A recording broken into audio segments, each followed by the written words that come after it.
Hi, Sunday afternoon எங்கள் வீட்டில் என்ன ஸ்பெஷல்னு பார்க்கலாமா? அது எங்கள் வீட்டில் ஐலா மீன் குழம்பும் மத்தி ஃபிஷ்ஷும் தான் ஸ்பெஷல் இந்த சண்டே.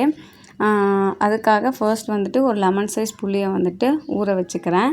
நெக்ஸ்ட்டு அரைக்கிறதுக்காக சின்ன வெங்காயம், தக்காளி, வரமிளகா இதெல்லாம் வணக்கி வச்சுக்கிறேன்.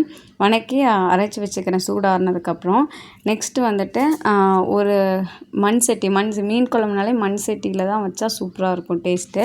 இப்போ அதுக்காக மண் சட்டி வச்சு அதில் வந்து ஒரு 2-3 ஸ்பூன் தேங்காய் ஆட் பண்ணிக்கிறேன். அது டேஸ்ட் நல்லாயிருக்கும். ஆட் பண்ணி அது கூட வெந்தயம், ஜீரகம் ஆட் பண்ணி கருவேப்பிலை, க்ரீன் சில்லி, கட் பண்ணி வச்சுருந்த சின்ன வெங்காயம், பூண்டு இதெல்லாம் ஆட் பண்ணி நல்லா வணக்கிக்கிறேன். அது வணங்கின உடனே உப்பும் இஞ்சி பூண்டு பேஸ்ட் அது ரெண்டும் ஆட் பண்ணி நல்லா வணக்கி விட்டுக்கிறேன். அது கூட நம்ம அரைச்சி வச்சுருந்த மசாலாவை ஆட் பண்ணி அதை நல்லா பச்சை வாசனை போகிற வரைக்கும் வணக்கி விட்டு ஒரு லைட்டாக தண்ணி ஆட் பண்ணி ஒரு கொதிக்க விட்டுடலாம்.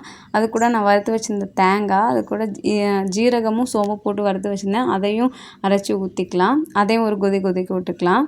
நெக்ஸ்ட்டு வந்துட்டு அது கூட கரைச்சி வச்சுருந்த புளியும் ஆட் பண்ணி அது கொதித்தோடனே அது கூட வந்து ஃபிஷ்ஷெல்லாம் ஆட் பண்ணி 10 நிமிஷம் வேக விட்டு கொத்தமல்லி தழையை தூவி விட்டால் அது கம்ப்ளீட் ஆகிடும்.